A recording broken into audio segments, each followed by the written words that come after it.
of Zoo School Live.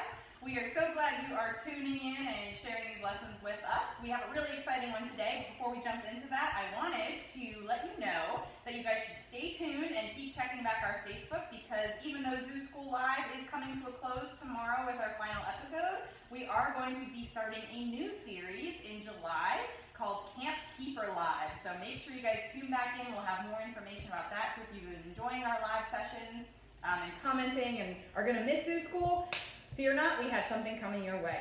All right, so I am going to turn it over now to Keeper Eric, who's here to share some of our fun little monsters that live here at the zoo. So take it away, Eric. Hey guys, so we got two amazing creatures here today, and they are Gila Monsters. And yes, they are pretty much little monsters sometimes. So we have a male and a female here. This here is our male. This is Napoleon. And over here is our female Dynamite. The quickest way that we can kind of normally tell the difference between the two is Dynamite normally has a chunkier tail on her, and that's actually where they keep their extra fat, because these guys actually can go months and months without eating because they have the ability to actually store all their excess fat in their tail. Also, she has kind of a redder, oranger coloration on the top of her head as well. So, Gila Monsters. These guys are found in the Sonoran Mojave deserts found in southwestern United States. These guys spend about 95% of their life actually underground, which is why, as we kind of refer to them here, as sausage lizards. As you can see, they don't have very big legs. They have kind of long, kind of chunkier bodies. That's because these guys spend most of their time through tunnels underground. These guys are referred to as kind of the lazy lizards, although these guys, because they have all kinds of new smells right now, are going to be moving around a lot for you, which is pretty rare to see sometimes. But these guys in the wild spend a lot of their time kind of just chilling out in a tunnel. They'll come up for some sun and obviously some heat if they're feeling a little too cold if they need to, but most of the time they can do that right in a tunnel entrance. But these guys do not spend a lot of energy a lot of times, not just being cold-blooded, but the fact that they're not really having to worry too much about predators being in the tunnel systems. But that means that these guys don't have to eat very often. And when they do eat, it's not normally large prey or very fast-moving prey. Actually, one of their favorite things that they get here and in the wild are eggs. So these guys very much like to find eggs from birds or lizards or snakes that are on the ground or in tunnels out in the desert. And they love snacking on that. Or a lot of times baby mice or other smaller mammals that might not really be moving around too much. So they like their prey basically just hanging out in a nest most of the time. Also, these guys being in the desert, that's also one of the big reasons why these guys like to hang out underneath in the tunnels so often, is because obviously it can get very hot in the deserts. Even too hot for certain lizards and reptiles, and actually most lizards and reptiles that live in the deserts, once it's around noontime, everybody hangs out underground. And most of these guys, if they do come out, might only come out really at night. So when they do come out, obviously they do have to worry about coyotes and other such predators that you would find in the desert that might want to try and make these guys into a snack. However, these guys have a very unique defense mechanism, as well as something that they use to catch some of their prey, and that is they're actually venomous. So this is one of the very few venomous lizards in the world. Not many lizards in the world are venomous. However, with these guys, there isn't an anti-venom out there if a human gets bit, and that's mainly due to it's fairly tough to actually get the venom in because these guys have to sit there and chew a lot. as well as it being more a venom that isn't as effective as some snake venoms, as we know. It very rarely is deadly to humans, and most of the time, if it was, that person was actually allergic to venom in the first place, so it's more their allergy versus the venom itself that did the most damage. However, don't mess with them. You still don't want to mess with them because it hurts a lot. Also, you don't know. Unfortunately, you don't know you're allergic to venom until it happens, so it's always best just to leave animals alone when you see them out in the wild. So, real quick, we actually have some cool skull replicas to kind of show you the difference between, however, a Gila Monster skull like this one. You can see it has just kind of a whole set of teeth. And as I was kind of saying before, their venom works very differently. So they have these big venom glands back here, and what happens is the venom kind of just drips in through holes in their teeth, and it's more of a venomous saliva.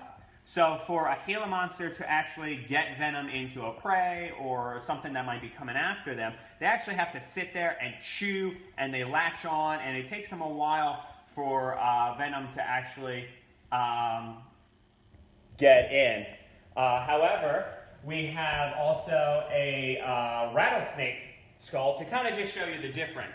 So here's a rattlesnake skull, also found in the same region you would find these guys, and you can see much bigger fangs in the front. And this is more acting like a needle, where the venom kind of comes just through these fangs right there, and it's more like an injection where this animal only has to do a quick strike, and that's all it takes. Where these guys have to sit there and chew and chew and chew for any sort of venom to really get into their prey. They are also native down into Mexico sometimes, where there is another venomous lizard down there, the Mexican beaded lizard, which does look fairly similar to Gila monsters. However, Gila monsters are much brighter, where the beaded lizards kind of have a little bit bigger back scales to them and a much darker complex as well. Because the Gila monsters kind of went more around the route of I'm bright, people know I'm venomous, even though I'm a big lazy lizard, I can stand out. Because normally in the wild, just like if you guys tuned into our poison dart frog episode, normally animals that show off a lot of colors are saying, I'm not really worried about animals knowing where I am. So these guys also are the largest native lizard to the United States. Obviously, crocs and alligators are much bigger, but they are in the crocodilian family. But this is technically our largest lizard found here in the U.S. Gila monsters normally can live 20 to 30 years of age, more 20 in the wild, 30 in captivity. Dynamite here was born November 26, 2007, which makes her 12 years old. And Napoleon was born November 22nd, 2008, so he's just a year younger at 11 years old. So they're about halfway through what their ages would be in the wild, but obviously since they're here in captivity, they have a much longer life still ahead of them, which is great. So you can also kind of see they're not the best climbers, although they're not bad. But for lizards, they're not the best climbers there. But as Napoleon's kind of climbing up on the skull there, you can kind of see some factors that really show off other reasons why these guys are so good underground. Is those big kind of wide hands that they have, and kind of the big sharp claws, as well as kind of that more rounded, almost shovel-looking head to them really helps them kind of dig through the sand and the dirt that you would find that they might spend some time in other burrows, but they also have the capabilities to very much kind of dig their own as well. They are one of the few lizards, like I was saying, that are found in the desert. Other desert dwellers like the chuckwallas and all that are big plant eaters. These guys, even though the young might go after lizards just because there's not as many prey items, also Gila monsters when they're younger are a little bit skinnier. They're a little bit more flighty because it's a lot harder to find prey for their size. They also have been known to eat insects. However, once they get to this size, it's strictly kind of going into nest, eating eggs, and little mammals and all that. So these guys haven't laid any eggs here at the zoo. However, if they did, they could be about 13 eggs, and it takes about 4 months to incubate. And when they are born, oh, here, we'll just take the stick out of the way. Napoleon is trying to climb out on top of Dynamite. It takes about 4 months of incubation. Normally, the female might stay nearby the nest just to kind of defend it. And you might hear them hissing a little bit. One of the other things they're doing, which is a little harder to see in here, and is they have that kind of black mouth to them. That's also a warning sign. So if Dynamite was kind of down there in her burrow with some eggs and a predator or a unwanted visitor came by, she would hiss and kind of open her mouth real wide, and it shows this very dark black mouth, which really kind of is supposed to scare off and look pretty aggressive and defensive, especially because all you hear is this big deep hiss coming from underneath. And then, Holly, do you have some questions for us? I sure do. All right, Mark would like to know, what are their predators?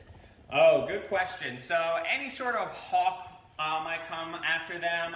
Pretty good lizard catching hawk out there is the Harris hawk. They have been known to actually take on venomous lizards such as these guys before. Obviously, if a coyote was very desperate or a fox or something out there, they might try and go after them.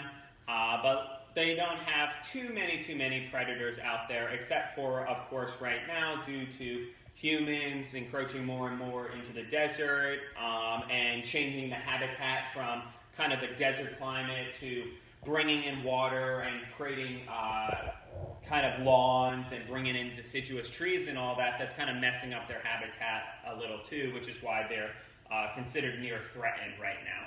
Oh, perfect, because the next question was from Sophia, and she wanted to know if they were endangered. Oh, yes, great question. So they're not quite endangered yet, but it is something that obviously scientists are looking into. We are still finding them out in their habitat, but since these guys spend so much time underground, it is a little difficult sometimes to figure out exactly how big the population is. But thankfully, zoos have been doing a very good breeding job. These guys were born in captivity. They're not from the wild, and just making sure that the population stays strong through this. RJ wants to know how long they can get. Oh, good question. So they're pretty much at max size here, at a little over a foot. But I will say that they do get a little plumper. So they're not going to get any longer than this. Kind of bringing a hand down next to a tail to kind of show you the size there a little bit. But as you can kind of see, they get a little plumper, but they don't really get much longer than this. All right, Zach would like to know how strong their venom is. Oh, so venom is always difficult to kind of describe sometimes, especially when an animal isn't considered deadly to humans. So many times we try and reference how toxic or venomous an animal is by how many full-grown men it can kill with one drop of venom. But like I said before, these guys really cause more of a pain, a searing pain, and still people have to be hospitalized for it, and you should, because you don't know how you're going to react to them. But most of the time not deadly, just very, very, very painful, like a hot needle. Liam would like to know if the boys and girls are the same size. Yeah, pretty normally. Dynamite just happens to be bigger here, and they're normally around the same lengths. However, sometimes the females might be a little bit bigger just because of egg production, so they kind of always need to make sure they have a little more weight to them, because they found a good nest or a bunch of eggs today, it might be months and months until their next meal. So they always like to make sure that they kind of have a little extra weight to them since they go through the process of laying eggs. Right. And Ronan would like to know what they eat. So these guys here eat frozen small mice that we get shipped in. And then, of course, eggs. Eggs are their favorite. They love just raw eggs that we crack open for them. Out in the wild, at this size, they're going to be eating mostly small, normally baby mice and eggs that they find from lizards and snakes. When they're younger, they might dive into insects, worms, things like that, just due to their size of 6 inches. It's tough out there to find food that isn't a mammal or an egg for them at that point, so they kind of dive into insects and all that. But when they reach this size, it's pretty much strictly mammals and eggs. Sophia would like to know how they protect themselves. Good question. So obviously the tail kind of has another factor too, which it kind of looks like their head sometimes. So a predator might go after their tail versus their head. And a lizard can still survive without pieces of their tail, but they might not, they can't do it without their head. But their biggest defense is kind of curling up onto themselves so that no matter where a predator might try and get at them, their mouth is right there, because they're not the quickest animals, that's for sure. So they kind of try and curl up on top of themselves, so no matter what, their mouth is fairly close to wherever a predator might try and go after them. Gavin would like to know if they shed their skin. Yes, they do, and actually, Dynamite is shedding right now, so she's a little darker. It's a little tough to see because most of her scales that are coming off are on her belly. Unlike snakes, these guys kind of shed off in pieces. Like sometimes you'll get a full arm or kind of a piece of their head, but they don't kind of shed all at once because they got big old legs in their way, where a snake can kind of just slide out like a sock. Alright. I think Carla is noticing the super chunky tail on Dynamite. She wanted to know if she actually lost part of her tail. No, she's just chunky. She's a bigger girl, and even though she's definitely on a little bit of a diet there, she is just a bigger, chunkier girl. She doesn't like to move around as much as Napoleon, so she doesn't burn as much through her fat reserves as he does. You can kind of see her little tail tip curls. Yeah, it kind of curls down there. Nolan, who is 9 years old, wants to know how old they are. Good question. So they're pretty close to your age. Napoleon, who's up front right now, he's 11, and Dynamite is 12. Megan wants to know why they're at the zoo.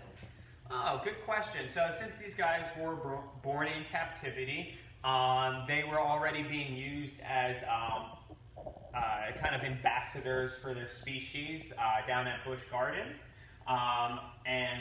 When we had space for Gila Monsters, we brought them up here because we felt it was pretty important to kind of show off this species that a lot of people forget, especially since they live underground so much, and just kind of bring some awareness to these lizards because, as has happened a couple of times with different species, they can kind of, out of nowhere, all of a sudden, they can all of a sudden quickly become endangered, especially if a good population of them were in a certain spot that humans move in. So it's important to make sure we shine a light on these species. Even if they're not quite endangered yet, they are unfortunately heading towards that trend.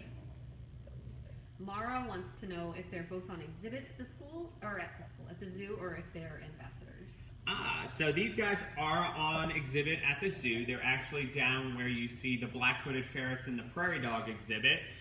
They normally are found on the top right glassed exhibit up there. If you ever miss it, they're normally all both in there. Definitely check wherever their water dish is. One of their favorite things to do is we'll give them a big pool of water, and they really like to soak themselves a lot. They like to have a little Gila Monster jacuzzi going on. So if you ever see a big water dish in there, 9 times out of 10, there's probably at least one Gila Monster chilling in there. All right. Janet wants to know if she could die if they bit her.